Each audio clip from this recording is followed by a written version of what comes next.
नमस्कार। Yoga and wellness online top series में आप सभी का स्वागत है। और मेरा नाम कमल है। और धीरे धीरे सब लोग जुड़ रहे हैं। और तो मैं अपना परिचय भी देना चाहता हूँ और आप सभी का धन्यवाद भी करना चाहता हूँ, क्योंकि अ, आप सभी इस टॉप में जुड़ते रहे हैं। और आप सभी ने मुझे भी ये अवसर दिया कि मैं आपसे कुछ मुद्दों पे बातचीत कर पाऊँ। तो उस सभी के लिए सभी का बहुत बहुत आभार और धन्यवाद। और मैं अपना परिचय देना चाहता हूँ। उससे पहले मैं आप सबके साथ एक कविता साझा करना चाहता हूँ।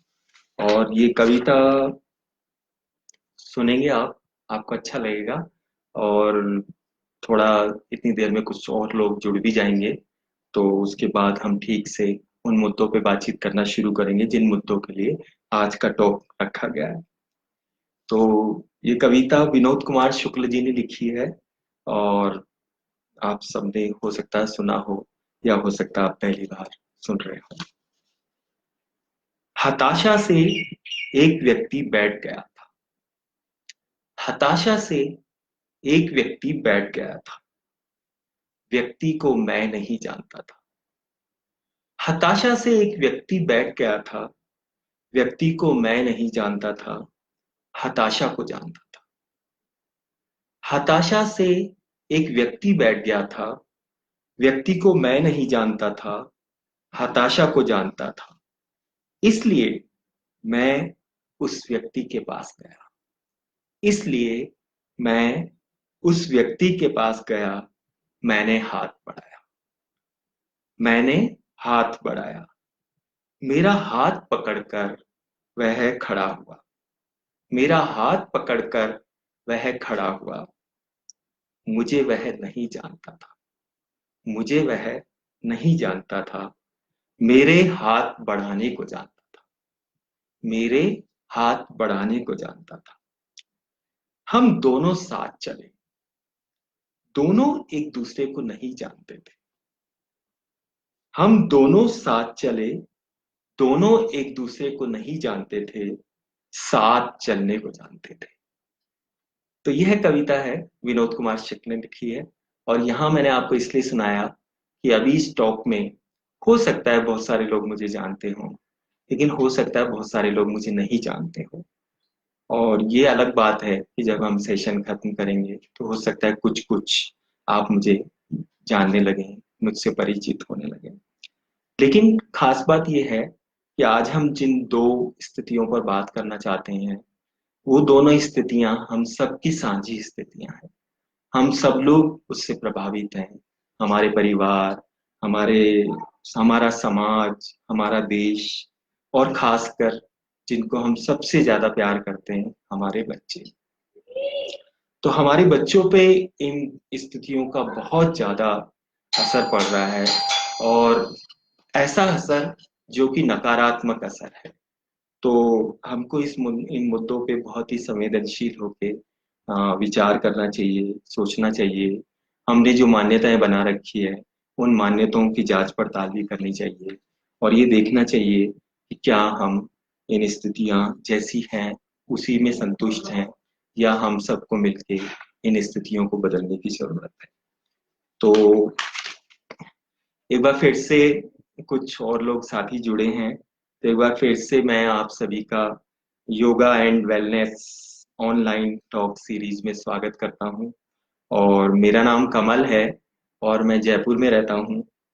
और मेरा परिचय अगर आप जानना चाहेंगे, तो जो मैं जिस परिचय को सबसे ज्यादा महत्व देता हूँ वो ये है कि मैं हमेशा छोटे बच्चों का अध्यापक बना रहा हूँ। शुरुआत हम लोगों ने बोर्ड से की थी। बोर्ड शिक्षा समिति जो कि जयपुर की स्लम्स में स्कूल चलाती थी। तो हम लोग स्लम्स के बच्चों के साथ प्राथमिक स्कूल, जिसमें बहुत नवाचार होता था, वो शुरू किया। तो वहां मैंने काफी साल काम किया। फिर वैसी एक और संस्था दिगंतर है, और दिगंतर और बोध काफी एक दूसरे के साथ सहयोग करके काम करते रहे। तो मैंने दिगंतर में भी काफी समय काम किया। दिगंतर के बाद एक दिल्ली में एक कालारीपू ऑर्गेनाइजेशन है जो राजस्थान में भी काम करते थे, और उनका ज्यादा काम थिएटर इन एजुकेशन में था। तो मैंने उस संस्था में भी काम किया, लेकिन वहां भी मैं छोटे बच्चों के साथ काम से हमेशा जुड़ा रहा, क्योंकि ये मेरे लिए बहुत प्रिय काम रहता है कि छोटे बच्चों के साथ मिलके सीखा जाए, काम किया जाए, इस तरह से काम किया जाए कि वो भी सीखे और हम भी उनके साथ साथ सीखते जाएं। अभी मैं फिलहाल PFEL, Piramal foundation foundation of education leadership, मैं इस ऑर्गेनाइजेशन में काम करता हूँ पिछले 7 साल से। और इसके साथ साथ बच्चों को कहानियां सुनाना, कहानियों पे बातचीत करना मुझे बहुत अच्छा लगता है। तो आज भी जो हमारे जो मुद्दे हैं, हमारे जो सवाल हैं, वो बच्चों को कैसे हम सपोर्ट कर सकते हैं, बच्चों को कैसे हम मदद कर सकते हैं ताकि वो एक ऐसी जिंदगी जी पाए जिसमें कि वो अपनी दुनिया की खोज कर पाए, वो ऐसे माध्यम चुन पाए जिससे कि वो लगातार सीखते सिखाते रह सके। तो अ, कपिल जी का और कपिल जी के साथियों का, इन सभी का एक बार फिर भी बहुत बहुत धन्यवाद कि उन्होंने मुझे यहाँ पर अवसर दिया। तो अभी हम लोग चलते हैं उन स्थितियों की तरफ, उन सवालों की तरफ जिन पे हम आज अगले 30-40 मिनट बातचीत करने वाले हैं। और वो बातचीत के बाद मैं आपको पहले ही बता दूं कि जब बातचीत करेंगे तो हो सकता है आपके मन में कुछ सवाल उठे, कुछ प्रतिक्रियाएं आप करना चाहें, तो आप प्लीज उनको नोट कर लीजिए। और जब अंत में 10 मिनट का समय हम इसके लिए रख लेंगे कि तब हम आपके सवालों पे भी बातचीत कर पाएंगे। तो अभी हम शुरू करते हैं। हम्म, तो ऐसी दो स्थितियों पे हम लोग बात करना चाहते हैं जो अभी बहुत खतरनाक हो गई हैं। और वो स्थितियां अगर ऐसी ही बनी रही तो आने वाले समय में बहुत हमारे समाज के लिए बहुत ऐसा कारण बन जाएगा जो पता नहीं हमको किस ओर ले जाएगा। और स्थितियां ये भी बन सकती है कि हमारे यहाँ ज्यादातर लोगों को ऐसा लग सकता है कि हम बहुत पढ़े लिखे लोग हैं, शिक्षित लोग हैं, लेकिन हो सकता है वो शिक्षित होने का भ्रम तो पाले रखें, लेकिन वास्तव में वो पता नहीं किस तरह के विचारों के साथ, किस तरह की मान्यताओं के साथ वो जी रहे होंगे और इस पूरी समाज को प्रभावित कर रहे होंगे। तो हम सभी तो यही चाहते, तो यही है कि हमारे बच्चे के लिए, हम बच्चों के लिए या खुद के लिए भी हम ऐसा समाज बनाएं, इस दुनिया को ऐसा बनाएं जो हम सबके लिए और खासकर बच्चों के लिए अनुकूल हो। तो ऐसा समाज बनाने के लिए बहुत जरूरी है कि हम सभी लगातार इस दुनिया को और गहराई से समझते रहें, इस दुनिया को और अच्छे से जान पाएं। और जब जान पाएंगे तभी हम इस दुनिया में कुछ एक्शन ले पाएंगे, इस दुनिया में कुछ ऐसा कर पाएंगे जिससे कि ये दुनिया और सुंदर बन सकती है।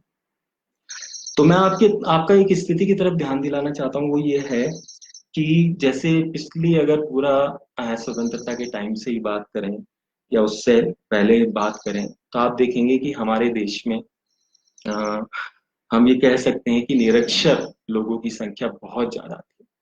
और लगातार सरकारी स्तर पर और सामाजिक स्तर पर ये प्रयास होते रहे कि कैसे ज्यादा से ज्यादा लोग साक्षर हो पाए, कैसे ज्यादा से ज्यादा लोग पढ़ना सीख पाए। तो आप देखेंगे कि हर 10 सालों में ऐसे लोगों की संख्या लगातार बढ़ती गई, जिसको हम साक्षरता दर की तरह देख सकते हैं या साक्षर लोगों की संख्या में भी देख सकते हैं। और धीरे धीरे ये भी हुआ कि प्राथमिक स्कूल एकदम गांव में, बहुत ऐसे इलाकों में जहाँ पर कि स्कूल खुलना बहुत मुश्किल था, फिर भी खोले गए। और ये देखा गया कि शायद ये आशा की गई कि शायद ज्यादातर लोग पढ़ना सीख पाएंगे। और क्योंकि पढ़ना प्राथमिक स्कूल के केंद्र में होता है कि बच्चों को भाषा विकास पर्याप्त स्तर का हो पाए और बच्चे पढ़ना और लिखना सीख पाए।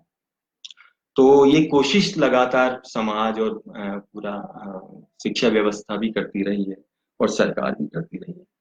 लेकिन आप देखेंगे कि धीरे धीरे ये जो पहले दो कैटेगरी बनी हुई थी कि निरक्षर लोग और साक्षर लोग, इसमें दो कैटेगरी और जुड़ गई है, और इस तरफ हमारा ध्यान खींचा है एनसीईआरटी के प्रोफेसर कृष्ण कुमार जी ने। तो मैं उन्हीं के शब्दों में चार पांच लाइनें पढ़ रहा हूँ जो उन्होंने लिखी है। एक बहुत सुंदर सी किताब है, जो कि तारा प्रकाशन में छापी है, और इस किताब में कई सारे उनके आलेख हैं जो खासकर पढ़ने से संबंधित है। लेकिन पीछे उन्होंने चार पांच लाइनों में जो समस्या है, जो बहुत बड़ी हमारे समाज के लिए, हमारे देश के लिए बन गई है, उसको उन्होंने चार पांच लाइनों में समेटा है।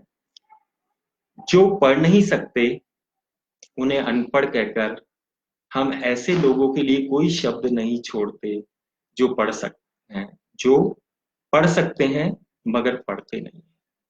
आप इस बात पे ध्यान दीजिए कि जो पढ़ नहीं सकते उन्हें अनपढ़ कहकर हम ऐसे लोगों के लिए कोई शब्द नहीं छोड़ते जो पढ़ सकते हैं मगर पढ़ते नहीं हैं।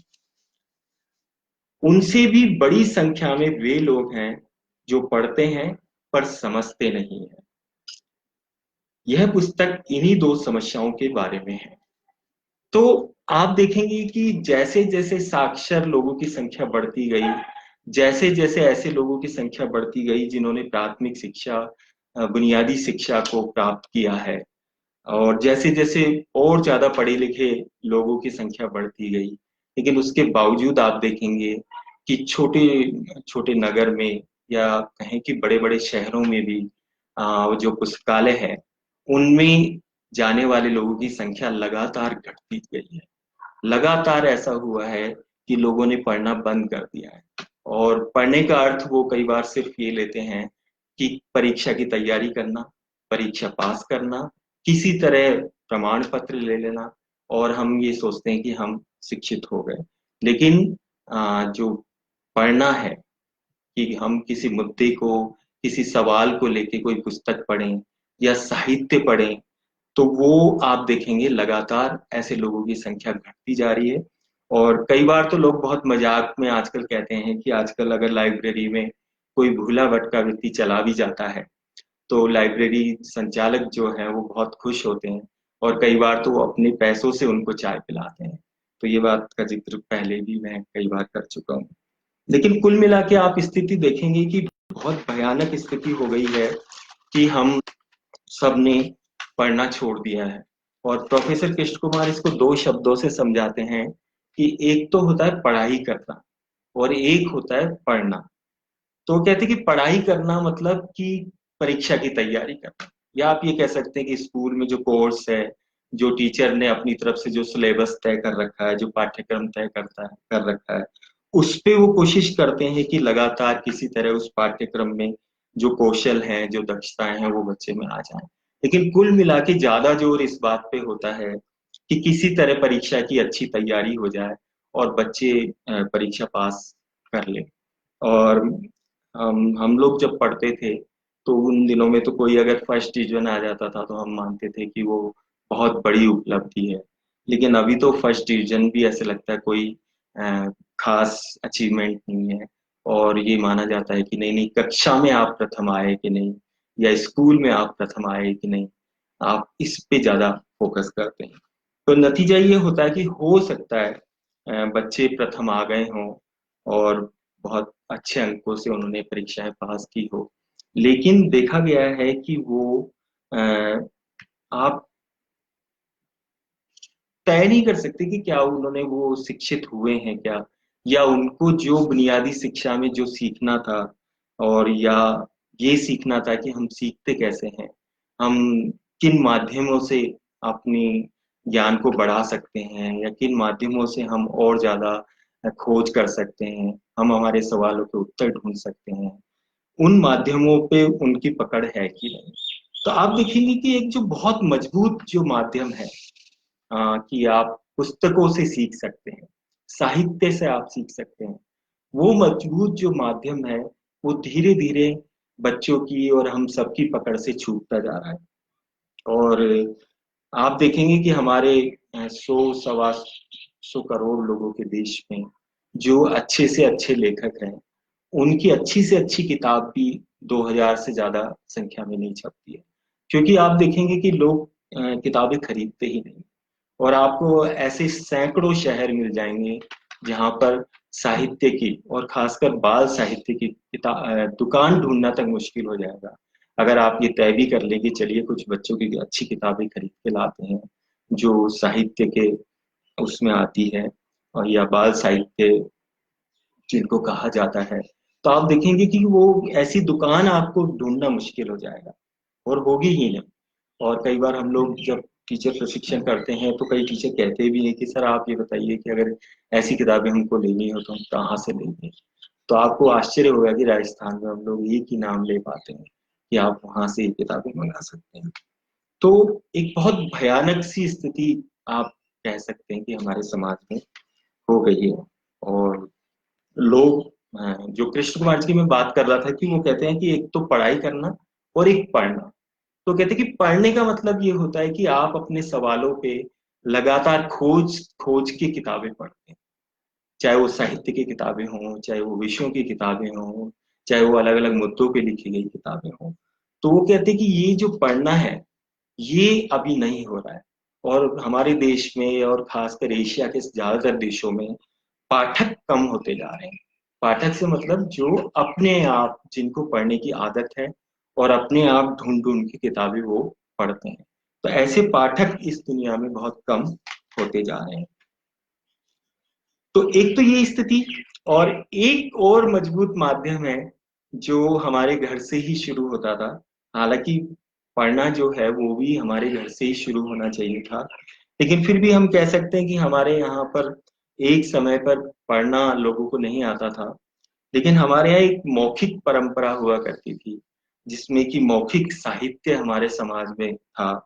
और अगर आप देखेंगे तो हजारों कहानियां लोगों ने खुद बनाई, और शायद हर गांव में आपको बहुत अच्छे कथावाचक मिल जाया करते थे जो कि खुद भी कथा सुनाने सुनने का आनंद लेते थे, और बच्चों को भी खासकर घर में ही दादा नानी और कई तरह के लोग कहानियां सुनाया करते थे। तो वो एक मजबूत माध्यम भी हमसे छूटता जा रहा है। तो मैं उस पर बात करना चाहता हूँ, लेकिन उससे पहले मैं आपको एक छोटी सी कहानी सुनाना चाहता हूँ जो विजयदान देथा जी ने लिखी है। और विजयदान देथा जी का नाम आप में से कई लोगों ने तो सुना होगा। अ, और उनके काम के बारे में भी शायद आप में से ज्यादातर लोगों को पता होगा। कि एक बहुत छोटे से गांव जिसका नाम बोरुंदा है, जोधपुर जिले में आता है, उस गांव के वो रहने वाले थे। और उन्होंने पूरी अपनी पूरी जिंदगी इस पे लगा दी कि वो जो साहित्य, जो मौखिक साहित्य जो लोगों के बीच है, जिसको लोग सुनते सुनाते हैं, उस साहित्य को वो अ, संकलित कर पाए और उनको लिख पाए। और इस दौरान उन्होंने खुद भी बहुत सारी कहानियां लिखी, लेकिन उन्होंने खास जो बड़ा काम किया वो ये किया है कि जो लोगों के बीच जो साहित्य प्रचलित था, चाहे वो बच्चों को सुनाई जाने वाली कहानियां हो या बड़ों की कहानियां हो, उस पूरे साहित्य को उन्होंने लिखा है, संकलित किया है। और उनकी बहुत सारी किताबें भी आती रही हैं। उनमें से एक मशहूर किताब है अनोखा पेड़, वो मेरे पास है। तो मैं इसी किताब में से आपको एक कहानी अभी सुना रहा हूँ। विजयदान देता है और अनोखा पेड़। तो ऐसी बहुत सी किताबें उन्होंने लिखी है। तो इसी में से एक कहानी है मेहनत सार, ये मैं आपको अभी सुना रहा हूँ। तो हुआ ये कि भोले शंकर इस दुनिया से बहुत गुस्सा हो गए, बहुत कोप में थे भोले शंकर। तो उन्होंने ये तय किया कि अब मैं, ये जो दुष्ट दुनिया है ये जब तक सुधरेगी नहीं तब तक मैं शंख नहीं बजाऊंगा। तो अब ये कि शंकर भगवान शंख बजाएं तो बारिश हो, और वो शंख नहीं बजाएं तो बारिश नहीं होगी। तो कई सालों तक अकाल पड़ता रहा, बहुत सालों तक अकाल पड़ता रहा, एक बूंद पानी नहीं गिरी। और सारी दुनिया बहुत परेशान हो गई। और हम्म, दुनिया के संताप की कोई सीमा नहीं रही। और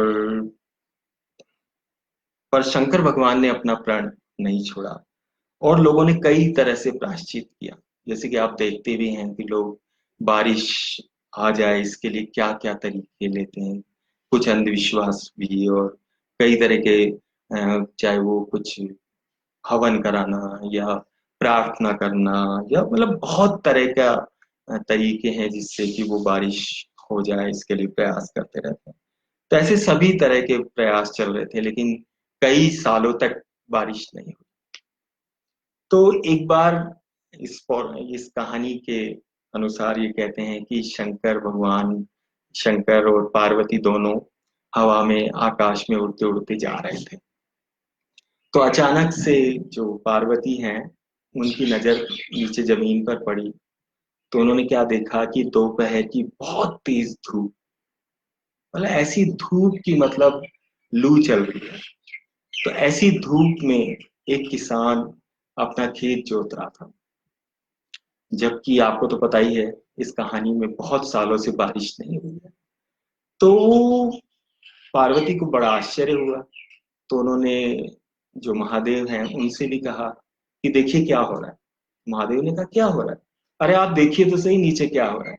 तो महादेव ने भी नीचे देखा तो उन्होंने देखा कि एक किसान है वो खेत जोत रहा है। तो उनको बहुत आश्चर्य हुआ कि बोले सालों से बारिश नहीं हुई और बारिश की कोई आस भी नहीं है, कहीं आकाश में कोई बादल ही है, और ये कैसा मूर्ख है, ये क्या कर रहा है। तो उनको बहुत जिज्ञासा हुई कि चलिए नीचे चल के इनके साथ बैठ के थोड़ा जानना चाहिए कि वो ऐसा क्यों कर रहे हैं। तो दोनों नीचे उतर आए और वो किसान के पास गए और जाके बोले, अरे तू कैसा पागल है, तू खेत क्यों जोत रहा है, क्यों ये हल चला रहा है, क्यों ये पसीना टपका रहा है, और खेत जोतने पसीना टपकने से फसल नहीं होगी। तो किसान ने अपना हल चलाना छोड़ा नहीं और हल चलाते चलाते ही उसने कहा कि बोले मैं ये हल इसलिए चला रहा हूँ, मैं ये खेत इसलिए जोत रहा हूँ कि मैं ये सोच रहा हूँ कि अगर मैंने ऐसा नहीं किया तो मेरी आदत छूट जाएगी, मेरा अभ्यास छूट जाएगा, और अभ्यास छूट गया तो खाली पानी से भी कुछ नहीं होगा, मेहनत करना तो बहुत जरूरी है। तो शंकर भगवान को अचानक से लगा, बोले यार मैंने तो बहुत दिन से शंख नहीं बजाया, तो कहीं ऐसा तो नहीं मैं भी शंख बजाना ही भूल जाऊं। जैसे किसान ने ये कहा कि वो हो सकता है कि खेत जोतना ही भूल जाए, ऐसे ही महादेव को लगा कि मैं भी हो सकता है कि शंख बजाना ही भूल जाऊं। तो उन्होंने तुरंत अपने झोले से शंख निकाला और जोर से फूंका। तो जैसे ही फूंका बारिश हुई और किसान और सारी दुनिया सब लोग बहुत खुश हो गए। तो ये एक छोटी सी कहानी है और ऐसी बहुत सारी लघु कथाएं विजयदान देथा ने लिखी है। और विजयदान देथा ही क्यों, और भी बहुत सारे लेखक हैं जिन्होंने ऐसी छोटी बड़ी कई तरह की कहानियां लिखी है। तो एक तो ये जो बात है कि अभ्यास नहीं छूट जाए और जो कर्म हम लगातार करते हैं उस कर्म को करने का आदत हमारी खत्म नहीं हो जाए। तो ये इस बात पे ध्यान देना बहुत महत्वपूर्ण है और हमको इस पे ध्यान देना चाहिए। तो मैं आपका ध्यान इस पे दिलाना चाहता हूँ कि हम में से जो लोग 50 साल के हैं या 40 साल के हैं या 60 साल के हैं, तो वो अगर अपना बचपन याद करें तो जरूर उनको ये अनुभव हुआ होगा या उनको ये याद आएगा कि उस समय में उनके परिवार में कोई ना कोई दादा नानी उनकी माँ कहानियां सुनाते थे। और मुझे तो मेरी माँ कहानियां सुनाती थी और माँ ने जो कहानियां सुनाई थी वो आज भी मुझे याद है। और आपने एक बात और भी देखी होगी कि ऐसा नहीं है कि कहानियां सिर्फ बच्चों को ही सुनाई जाती थी। दरअसल कहानियों का आनंद सभी लोग लेते थे, रात में देर तक बैठे रहना, और उसमें हम उम्र लोग भी, बुजुर्गों के साथ नौजवान भी, उनके साथ बच्चे भी, सभी लोग कहानियों का आनंद लिया करते थे। तो ये जो बात है, खास बात ये है कि बड़े लोग आनंद लेते थे तो बच्चे लोग भी आनंद लेते थे और लेते हैं। और कहते हैं कि कहानियों का बच्चों पे तो जादू जैसा असर होता है। लेकिन आप देखेंगे कि ये जो एक बहुत मजबूत माध्यम था जिससे हमारी दुनिया और फैल जाती थी, और इन कहानियों के माध्यम से हम अपनी संस्कृति को, अपने देश को, या विभिन्न दूसरी संस्कृतियों को इन कहानियों के माध्यम से हम जान पाते थे। और इन कहानियों से हमारी बौद्धिक क्षमता भी बढ़ती थी, हमारी कल्पना करने की क्षमता भी बढ़ती थी, हमारी स्मृति और तेज होती थी, हमारी अंदाजा लगाने की क्षमता भी बढ़ती थी। तो बहुत कुछ इन कहानियों से होता था। लेकिन आप देखेंगे कि धीरे धीरे धीरे धीरे ये जो परंपरा है कहानियां सुनने सुनाने की, ये कम से कम होती गई, और पहले शहरों में बंद हुई, और अब तो आप देखेंगे कि गांव में भी आज बहुत सारे लोग मतलब कहानियां सुनना सुनाना लगभग बंद हो गया है। तो ये एक बहुत मजबूत माध्यम था, जो हम बड़ों के लिए तो था ही, लेकिन बच्चों के लिए तो बिल्कुल ऐसे था जैसे गागर में सागर, कि आपने पूरा दिन में अगर एक कहानी भी सुन ली, तो वो कहानी आप में जिस तरह से बदलाव लाती थी, या आप उन कहानियों के माध्यम से सीखते थे, तो वो सब कहीं अब खो गया है। और आप देखते ही होंगे कि स्कूल में तो कहानियां सुनाई जाती है, लेकिन ज्यादातर आप देखेंगे कि वो जिस तरीके से सुनाई जाती है, या जिस तरह से उनका पाठ्यक्रम को पूरा करने पे जोर रहता है, या परीक्षा पास करवाने पे जोर रहता है, तो खासकर उस सहजता के साथ जिस तरह से गांव में या परिवारों में, घरों में कहानियां सुनाई जाती थी, कि आप पास पास बैठे हैं, बहुत ध्यान से एक दूसरे को देख रहे हैं, हुंकारा भर रहे हैं, तो वो आनंद कक्षाओं में कहीं खो गया है। और ज्यादा जोर इस पे रह गया है कि परीक्षा पास करने की तैयारी कैसे की जाए। तो कुछ ऐसी बातें भी हैं जो मजाक की तरह आपको लग सकती है, लेकिन वो बहुत महत्वपूर्ण बात है। कि जैसे एक बार कहते हैं कि आइंस्टीन के पास कोई गए, और उन्होंने कहा कि हम हमारे बच्चों को बहुत समझदार बनाना चाहते हैं, तो आप कोई तरीका बताइए जिससे कि वो बहुत समझदार बन जाए। तो आइंस्टीन ने कहा कि आप उनको परी कथाएं सुनाओ। तो उनको, सुनने वालों को बड़ा आश्चर्य हुआ। तो उनको लगा नहीं नहीं, इनसे और अच्छे से पूछना चाहिए। तो उनका नहीं नहीं नहीं, हम हमारे बच्चों को और ज्यादा समझदार बनाना चाहते हैं, और एक्स्ट्रा ऑर्डिनरी समझदार बनाना चाहते हैं। तो आइंस्टीन ने कहा ठीक है, तो उनको और ज्यादा परी कथाएं सुनाओ। तो क्या महत्व है परी कथाएं सुनाने का, या लोक कथाएं सुनाने का, या पौराणिक कथाएं सुनाने का, या बहुत तरह की कथाएं होती है, वो सब कथाएं सुनाने का क्या फर्क, क्या असर पड़ता है, और क्या फर्क पड़ता है उससे बच्चों की जिंदगी पे, तो उसको मुझे लगता है कि हम सभी को समझना बहुत जरूरी है, चाहे हम बच्चों के साथ शिक्षण कार्य करते हैं या नहीं करते हैं। क्योंकि बच्चे तो हमारे हैं। मान लीजिए कि स्कूल अपनी जिम्मेदारी नहीं निभा रहे, और अधिकतर स्कूल ऐसे हो गए हैं जो कि शिक्षा के काम को इस तरीके से कर रहे हैं कि वो वास्तव में शिक्षा नहीं हो रही, और ऐसे कुछ ही स्कूल रह गए हैं जो कि शिक्षा के काम को ठीक से कर रहे हैं। तो क्या हम अपने बच्चों को हमेशा उन पे ही छोड़ देंगे क्या? या हमारी या हम खुद भी इस बात की चिंता करेंगे कि हम खुद भी देखें कि बच्चों के लिए वास्तव में ये दुनिया हम कैसी बना रहे हैं, क्या वो उनके अनुकूल है या नहीं है, या बच्चों के लिए जो स्कूलों को जिस तरह से होना चाहिए वैसे वो है कि नहीं है, या हम घर में भी बच्चों के साथ जो कर सकते हैं, तो क्या ऐसा कुछ कर सकते हैं जिससे कि वो उनकी दुनिया थोड़ा सा और ऐसी हो जाए कि उनका बचपन ठीक से गुजरे, और वो अ, आनंद ले पाए, उस जादू को महसूस कर पाए जो बच्चों के खेलों में होती है, या बच्चों की कहानियों में होती है, या बड़ों की कहानियों में होती है। तो ये इस पे बहुत महत्वपूर्ण है कि इस पे हमको सोचना चाहिए, बात करनी चाहिए। तो अब आप कहेंगे कि भाई, जैसे मैं बहुत जगह इस पे पहले भी बात हुई है कि हम क्यों बच्चों को कहानियां नहीं सुनाते, या क्या कारण है कि बच्चों का साहित्य पढ़ना या बड़ों का साहित्य पढ़ना कम होता गया, या बच्चों को कहानियां सुनना सुनाना बंद हो गया है, हमारे समाज में भी बंद हो गया है, हमारे परिवारों में बंद हो गया है। तो इसका लोग एक कारण बताते हैं कि क्योंकि इंटरनेट टेक्नोलॉजी आ गई, और जब से दूरदर्शन आया है, टीवी आया है, और फिर धीरे धीरे जैसे जैसे उस पर बहुत चैनल बढ़ते गए, तो लोगों का ये कहना है कि बच्चों ने खुद ही कहानियां पढ़ना बंद कर दिया है, कहानियां सुनना बंद कर दिया है, क्योंकि टीवी पे वो इतना ज्यादा कहानियां देखते हैं, इतने ज्यादा सीरियल देखते हैं, इतने सारे नाटक देखते हैं, पिक्चर देखते हैं, तो अब उनका इंटरेस्ट उसमें बढ़ गया है। तो यहाँ पर एक बात है जिस पे आपको बहुत गौर करना चाहिए और उस बात को समझना चाहिए कि टीवी देखना और कहानी सुनना दोनों में क्या फर्क है। तो मैं आपको ये बताना चाहता हूँ, जैसे आइंस्टीन ने एक और बात कही है कि अगर हम तर्क करेंगे तो हम ए से बी तक पहुंच जाएंगे, लेकिन अगर हम कल्पना करेंगे तो हम कहीं भी जा सकते हैं, कुछ भी, किसी भी दिशा में हम लोग जा सकते हैं। तो ये जो महत्व है कल्पना करने का, इसको समझना बहुत जरूरी है। तो मैं आपको एक छोटा सा किस्सा बताता हूँ जो सचमुच किस्सा है और सचमुच में ऐसा घटा है।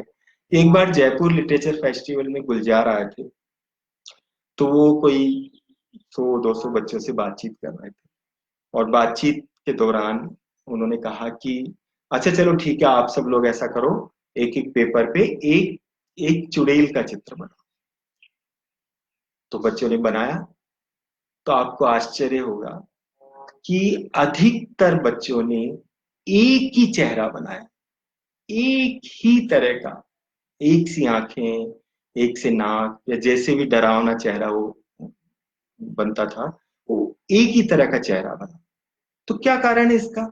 कि उन्होंने टीवी में कभी देखा होगा, कोई ऐसा सीरियल देखा होगा जिसमें कि चुड़ैल को दिखाया गया होगा, तो सबके दिमागों में वही तस्वीर बसी हुई थी। तो जब कोई कहानी के साथ अगर दृश्य चल रहे हैं, और दृश्य जब बच्चे चित्र देखते हैं, चित्रों के साथ जब बच्चे कहानियां देखते हैं या पढ़ते हैं, तो वहां पर कल्पना करने की संभावना कम से कम होती जाती है। और जब आप कहानी सिर्फ सुन रहे हैं, आप दृश्य नहीं देख रहे हैं, आप चित्र नहीं देख रहे हैं, सिर्फ सुन रहे हैं, तो उस वक्त आपका कहानी सुनना बहुत रचनात्मक हो जाता है। वो इसलिए हो जाता है कि आप कहानी सुनते सुनते कल्पना करने लगते हैं, और आप एक ही, अगर कहानी में भूत आया है, कहानी में राक्षस आया है, कहानी में कोई अच्छा कैरेक्टर आया है जिसको आप प्यार करते हैं, तो उसकी तस्वीर या वो पूरे दृश्य जो कहानियों में वर्णन किए गए हैं, तो वो दृश्य सबके दिमागों में अलग अलग होगा। हर एक के दिमाग में एक अलग दृश्य बनेगा, अलग चेहरा बनेगा, अलग पूरी दुनिया बनेगी, अलग वो जगह बनेगी जिस जगह का वहां पर कहानी में विवरण किया गया है। तो ये जो कल्पना करना जो है, यही इस कहानी सुनने को बच्चों के लिए बहुत जादू भरा अनुभव बनाता है। और कहानी में एक खास बात ये भी होती है कि आप देखेंगे कई बार बच्चे एक ही कहानी को बार बार सुनाने की मांग करते हैं। तो ये जो बार बार कहानी सुनाने की मांग करना है, इसके पीछे एक कारण ये भी है कि बच्चे जब कहानी सुन रहे होते हैं, तो ये अंदाजा लगाते रहते हैं कि आगे क्या होगा, आगे क्या होगा, आगे क्या होगा। और बार बार कहानी सुन के, वो एक ही सुनी कहानी को दोबारा सुन के वो ये देखना चाहते हैं कि उनका अंदाजा सही निकला या नहीं निकला। तो प्रोफेसर कृष्ण कुमार के शब्दों में कहें तो कहानी सुनने से एक तो कल्पना करने की शक्ति और आपके ये पूरी दुनिया को समझना, बौद्धिक विकास होना, ये तो महत्वपूर्ण है ही, इसके साथ साथ आपकी स्मृति की क्षमता बढ़ती है, और सबसे खास बात कि आपकी अंदाजा लगाने की जो क्षमता है, जो दक्षता है, वो बहुत तेजी से बढ़ती है। और ये बाद में जाके आपका पढ़ना सरल कर देती है, और आप पढ़ना सीख पाते हैं।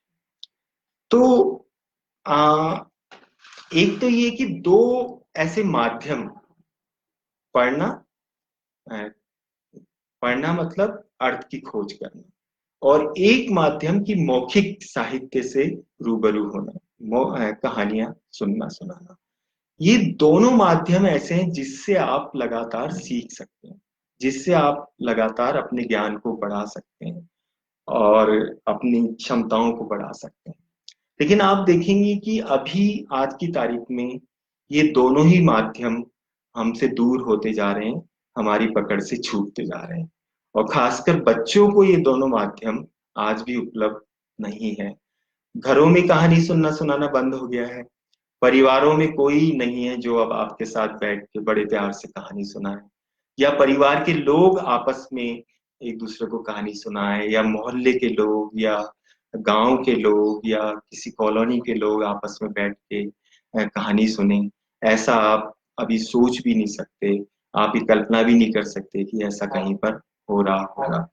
और दूसरी तरफ आप देखेंगे कि जो सार्वजनिक पुस्तकालय हैं, उनकी तो हालत खराब है ही।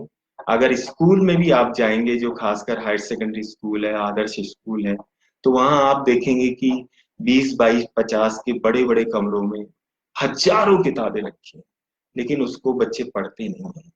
क्योंकि उनका ज्यादातर बच्चों का कहना ये है, या टीचर का कहना ये है, कि ये खुद ही नहीं पढ़ना चाहते हैं, या उनको पढ़ना ही नहीं आता है, या वो अ, कोई किताब अगर ले भी लेंगे तो हमने देखा है कि थोड़ी देर बाद उसको वापस रख देते हैं।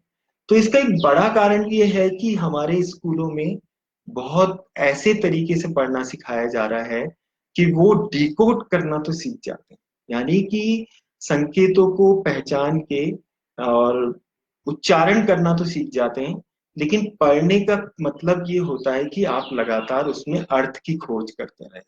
तो इस तरह से पढ़ना आज बहुत सारे बच्चे नहीं सीख पा रहे हैं।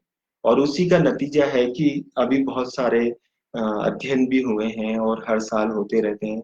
तो उनका यही कहना है कि कक्षा 8 के बच्चे, कक्षा 5 के बच्चे, कक्षा 2 3 की जो पाठ्य पुस्तक का जो लेवल होता है, उस स्तर की पाठ्य सामग्री को भी पढ़ के नहीं समझ पाते हैं।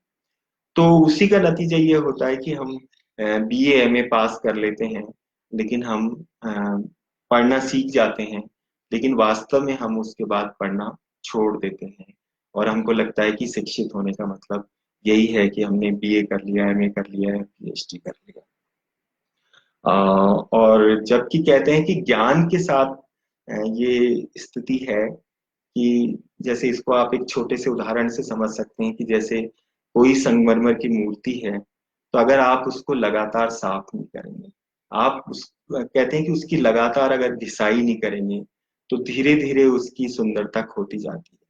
तो वैसे ही ज्ञान के साथ है कि अगर आप ज्ञान को बढ़ाना छोड़ देंगे, ज्ञान के लिए सक्रिय प्रयास करना छोड़ देंगे, तो आपके पास जो ज्ञान है भी, तो वो भी धीरे धीरे धूमिल पड़ता जाएगा, और आपकी नॉलेज भी होती जा सकती है। और जब आप ऐसी स्थितियों में आ जाएंगे, तो आप सोचिए कि आप इस दुनिया को और सुंदर बनाने के लिए, या बच्चों के लिए ऐसी दुनिया आप बनाना चाहते हैं जो उनके ज्यादा अनुकूल हो, तो वो आप कैसे बना पाएंगे। तो उसी का नतीजा देखेंगे कि अभी हमारे जो बच्चे हैं, उनकी स्थितियां ये है कि अ, अच्छे बहुत महंगे स्कूल, जहाँ आप साल की हो सकता है 2 लाख 3 लाख अ, फीस देते हो, उस स्कूल के बच्चों को भी एकदम बहुत ही सामान्य जो जानकारियां होती है, या जो जिन कंसेप्ट को हम समझने की बात करते हैं, वो कंसेप्ट उनके क्लियर नहीं है। ऐसा हम लोगों ने बहुत बार अनुभव किया है। कई बार हम ट्रेन में जाते हैं तो वहां बच्चों से बातचीत शुरू कर देते हैं। तो आपको आश्चर्य होगा कि जब बच्चों से ये पूछा जाता है कि क्या आप बता सकते हैं कि चंद्रमा की कलाएं क्यों बदलती हैं, जबकि ये कक्षा 3 में ही इसका पाठ है कि चंद्रमा की कलाएं क्यों बदलती हैं। तो वो एकदम ऐसे हो जाते हैं कि क्या पूछ रहे हैं, ये हम कैसे समझा सकते हैं, हमको तो खुद ही समझ में नहीं आया। फिर आप उसको थोड़ा और सरल करते हैं कि अच्छा चलो ये बताओगे, चलो आपने ये देखा है, सुना है क्या कि चंद्र ग्रहण होता है, सूर्य ग्रहण होता है, तो क्या आप बता सकते हो कि सूर्य ग्रहण कैसे होता है, चंद्र ग्रहण कैसे होता है। तो वहां भी कुछ कहेंगे, कुछ नहीं कहेंगे, कुछ रटी रटाई बात कहेंगे।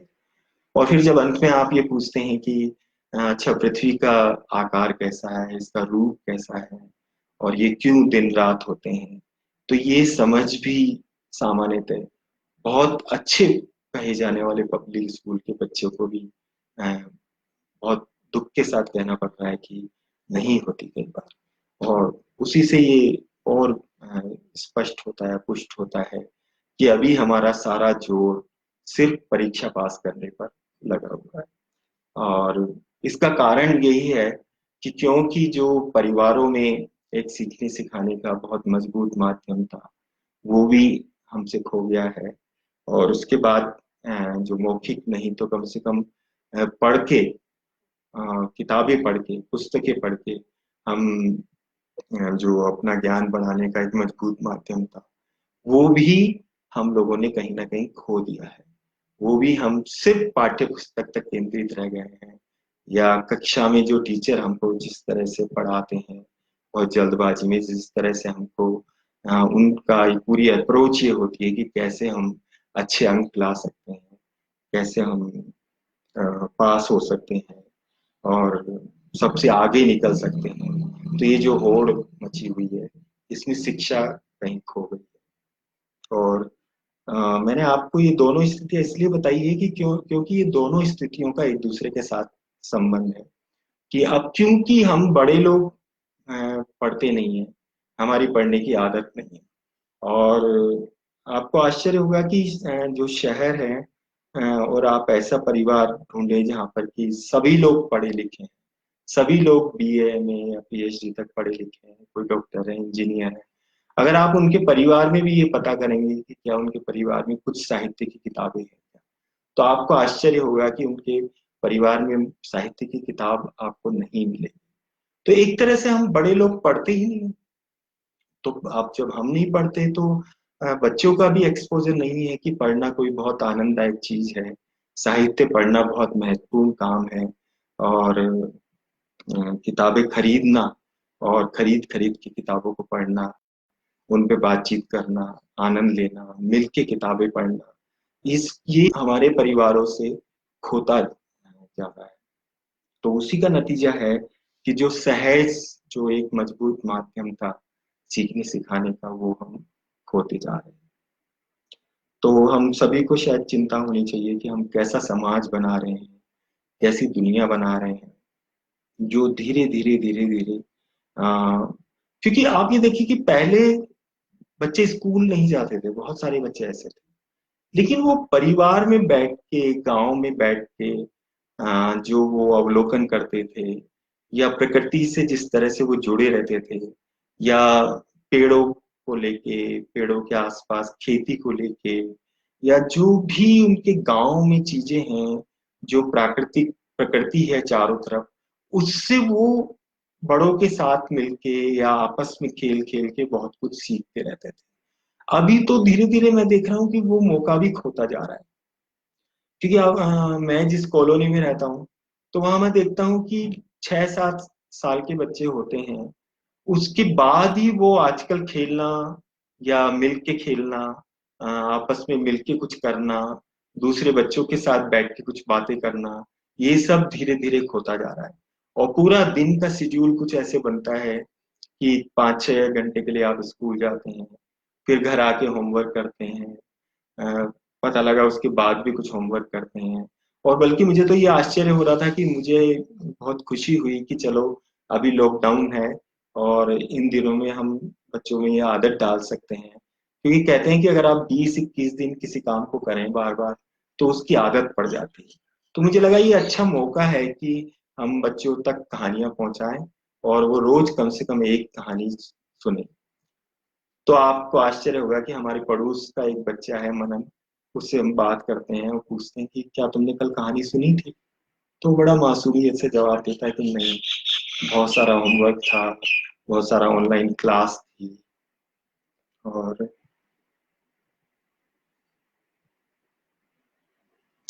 तो मतलब बहुत दुख होता है ये सुन के कि मतलब हम कर क्या रहे हैं। और एकदम सारी जितनी भी आनंददायक चीजें हैं, वो बच्चों से हम खुद ही छीनते जा रहे हैं, खोती जा रही है।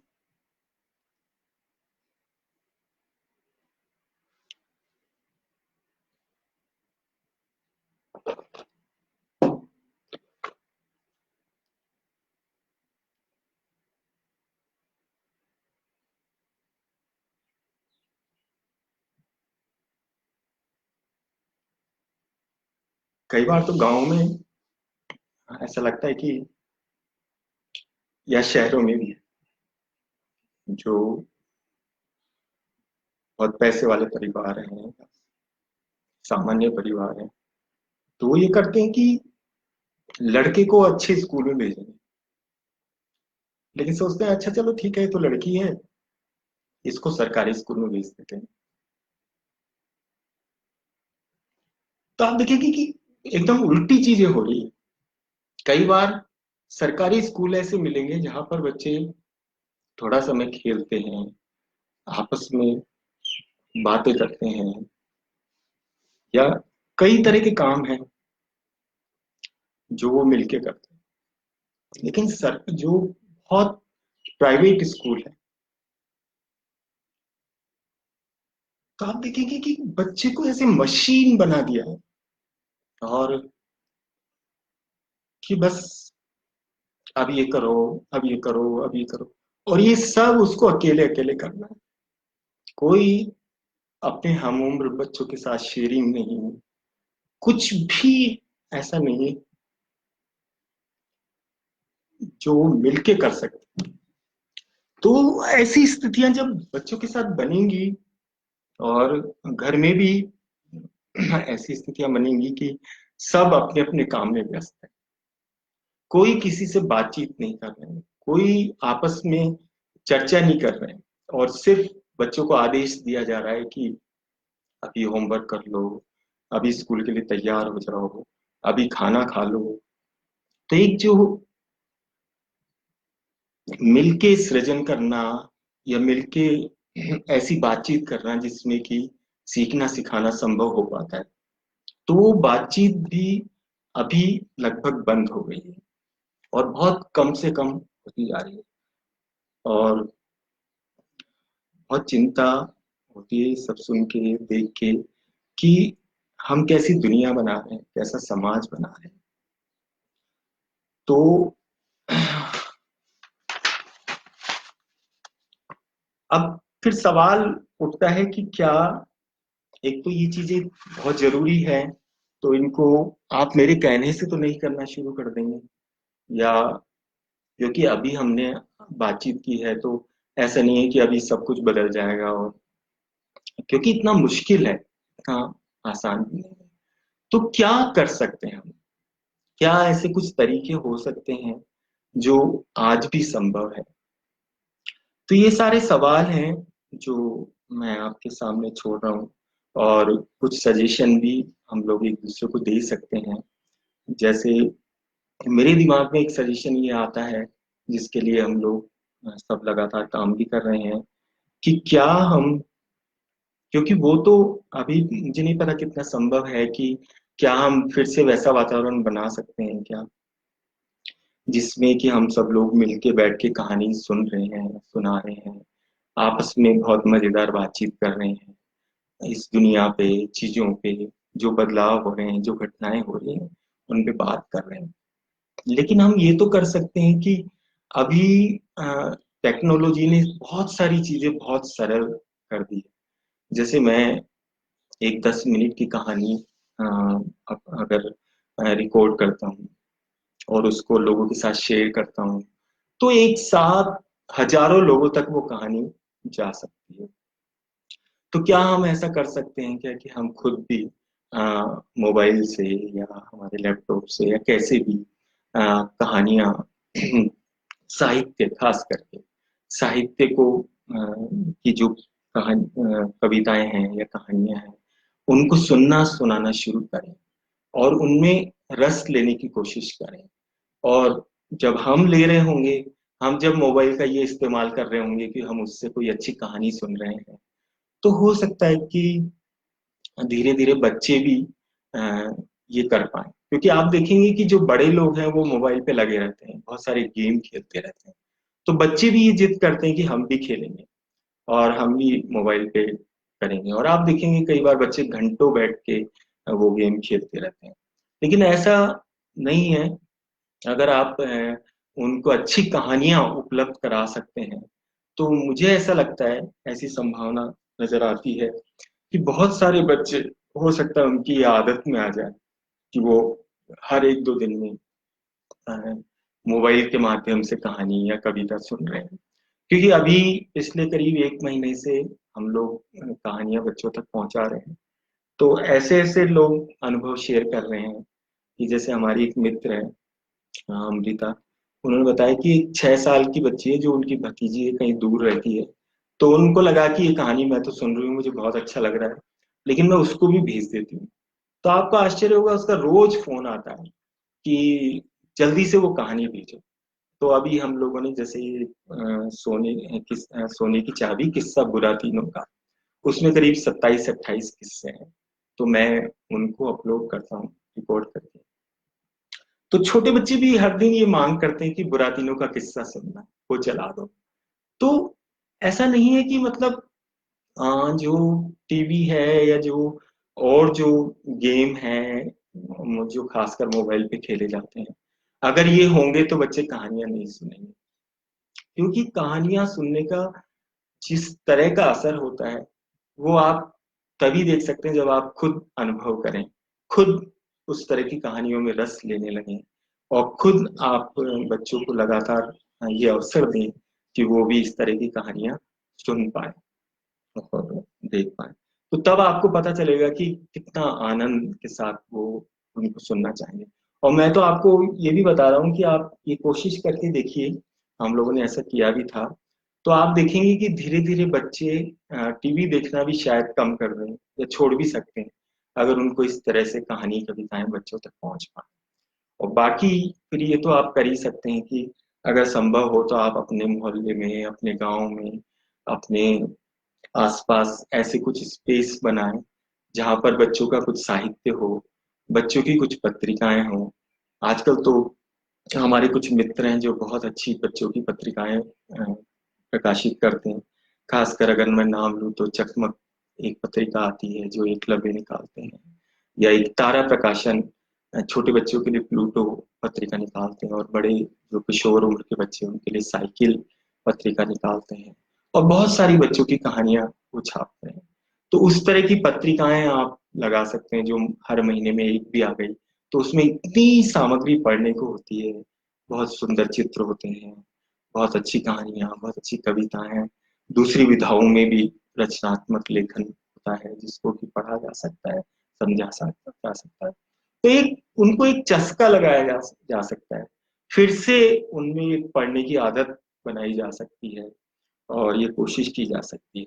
और मैं तो आपको ये भी बता रहा हूँ कि अभी, क्योंकि अभी तो हम इतना समय नहीं है, हम इस पे बात नहीं कर सकते, या इस बात को समझना इतना आसान भी नहीं है कि सामान्यतः पढ़ने को ये माना जाता है कि पढ़ना सीखने के लिए वही तरीका बेहतर होता है कि पहले वर्णमाला सीखी जाए, फिर मात्राएं सीखी जाए, फिर बिना मात्रा के शब्द पढ़ना सीखा जाए, फिर मात्रा वाले शब्द पढ़ना सीखा जाए, और ऐसे धीरे धीरे धीरे धीरे धीरे पढ़ना सीख जाएंगे। लेकिन ऐसा नहीं है। अ, वास्तव में जो पढ़ना सीखने का जो आज अच्छा तरीका माना जाता है, वो ये माना जाता है कि बच्चों को पढ़ने का अवसर दिया जाए, चित्रों को पढ़ने का अवसर दिया जाए, या जो बच्चों के स्तर की सरल कहानियां होती है, वो कहानियां उनके साथ बैठ के पढ़ी जाए, और बच्चों को ये मौका दिया जाए कि वो भी इस तरह की कहानियों को पढ़े, इस तरह की किताबों को बार बार देखें। तो मैं आपको बता रहा हूँ कि बच्चे पढ़ना भी सीख जाएंगे।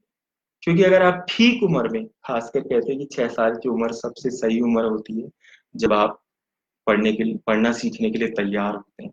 तो अगर आप उन दिनों में बच्चों के साथ उनके आसपास बहुत अच्छा पढ़ने का माहौल बनाते हैं, और उनके साथ मिलके आप खुद पढ़ते हैं, उनको 100-200 किताबों के बीच में छोड़ते हैं, और अगर स्कूल में एक अच्छी लाइब्रेरी है उस लाइब्रेरी में छोड़ते हैं, या अपने घर में भी अगर एक अच्छी लाइब्रेरी है, तो कहते हैं कि 7-8 महीने में बच्चे खुद ही पढ़ना सीख जाते हैं। सही अर्थों में पढ़ना, सिर्फ डिकोडिंग करना नहीं, ऐसा पढ़ना जिसमें कि वो समझते हुए पढ़ रहे हैं।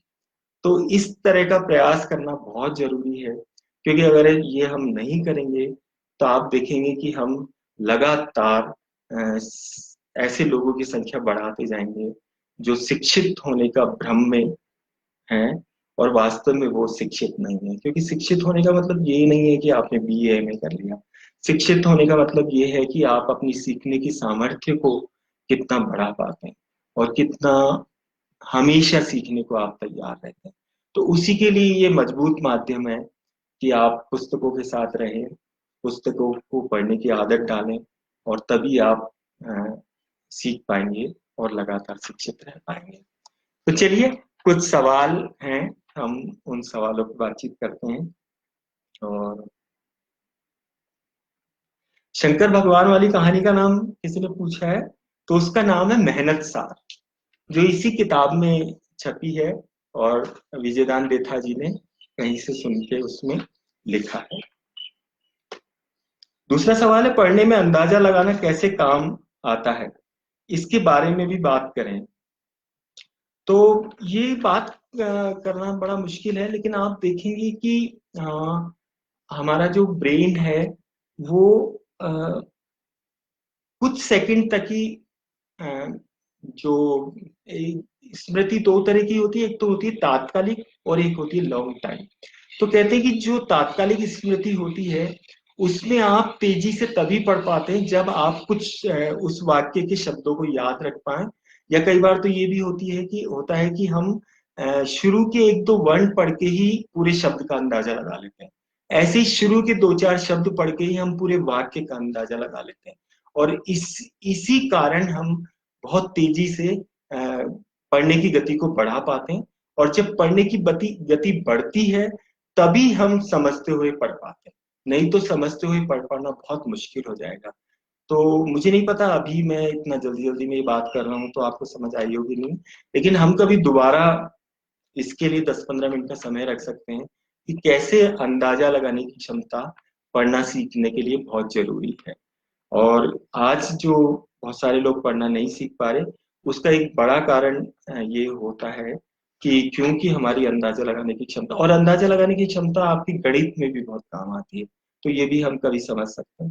लेकिन क्योंकि हम ये नहीं कर पाते, और क्योंकि हमको पढ़ने का मौका बहुत कम मिल पाता है, क्योंकि कहते हैं कि आप तैरना तो तभी सीख सकते हैं ना जब आप पानी में उतरोगे, तो ऐसा कहते हैं कि पढ़ना भी आप तभी सीखेंगे जब आप पढ़ोगे। और कहते हैं कि आप जितना ज्यादा पढ़ोगे उतना ही आपकी पढ़ने की गति और पढ़ने का कौशल बढ़ता जाएगा, और तभी आप सही अर्थों में समझते हुए पढ़ पाएंगे। तो इस सवाल पे हम फिर कभी और बात करेंगे। और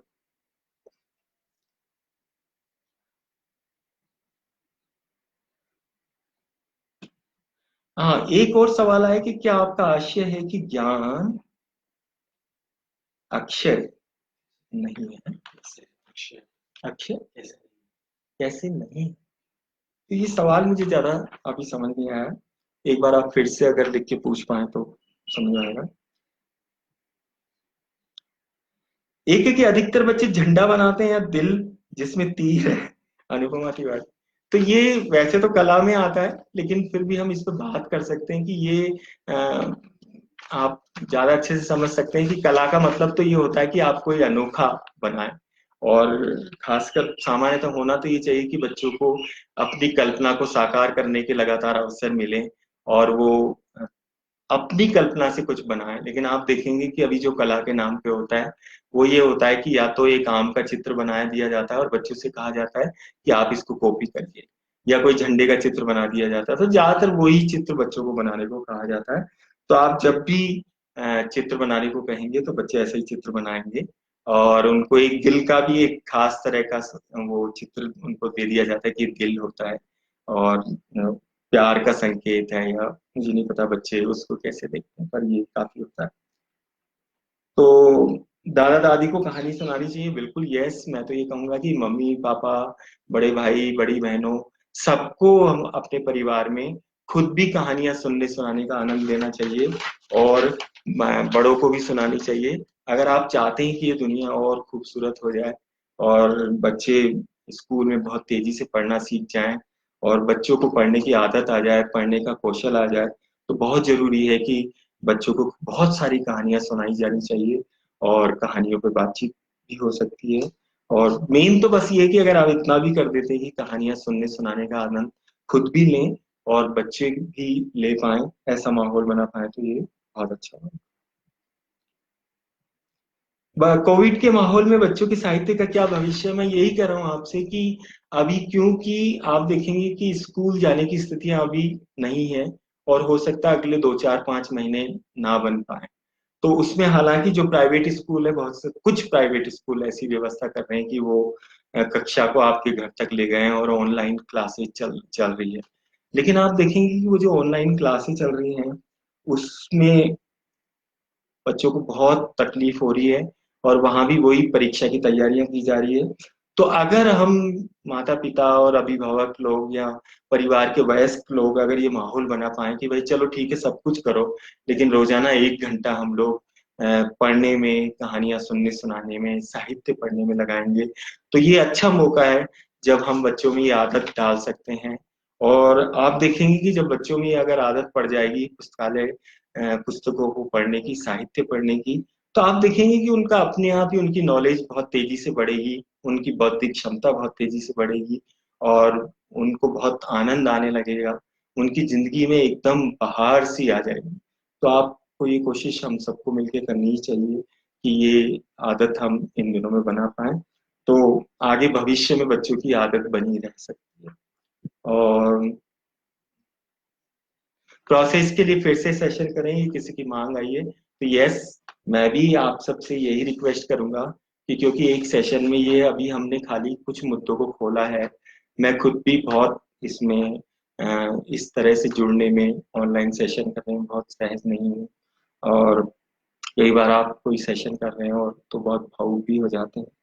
तो बहुत ठीक से, मुझे नहीं पता अभी ये चर्चा कैसी रही है जिसमें आपको कितना नए सवाल खड़े हुए हैं, या समझ पाए कि नहीं समझ पाए, लेकिन फिर भी ये अच्छा होगा कि हम आगे भी इस तरह के सेशन करें, और जैसे जो अभी सवाल आया है उस तरह के सवालों पे भी हम लोग बातचीत करें और डिटेल में हम चीजों को समझें।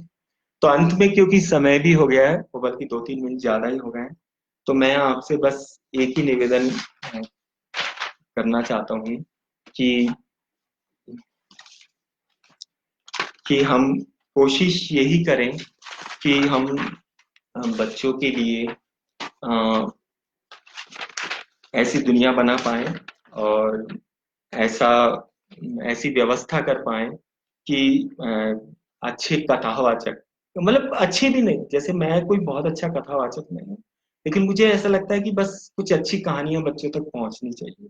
तो मैं कोशिश करता हूँ कि कहानी को ऐसे सुनाऊं कि बच्चों को समझ आ जाए, बच्चों को आनंद आए, उसमें नाटकीयता की जहाँ जरूरत है तो जरूरत है। पर खास सवाल ये कि जो अर्थ है वो बनता जाए, लगातार बच्चे अर्थ को समझते जाए।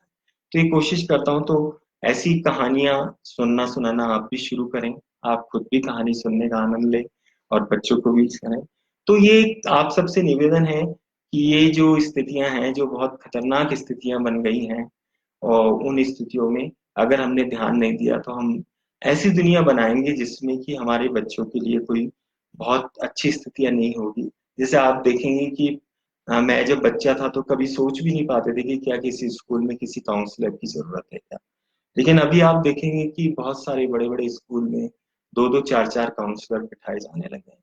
तो उसका कारण यही है कि बच्चे बहुत डिप्रेशन में हैं, वो लगातार मशीनी तरीके से काम कर रहे हैं, और वो जो परीक्षा की तैयारी है वो उनकी ऊर्जा को बढ़ाता नहीं है, बल्कि ऊर्जा को कम करता है।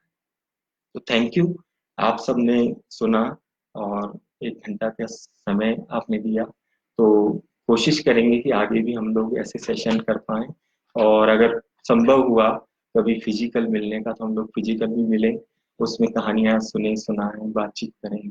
ये बातचीत भी करें कि हम कैसे बच्चों को सपोर्ट कर सकते हैं, क्योंकि अभी हम सिर्फ स्कूल के भरोसे या शिक्षा विभाग के भरोसे नहीं रह सकते हैं, क्योंकि उनके भरोसे रह रहे हैं। इसीलिए हमने एक ऐसा समाज बना लिया है जहां पर कि बच्चों का बचपन खो गया है। Thank you.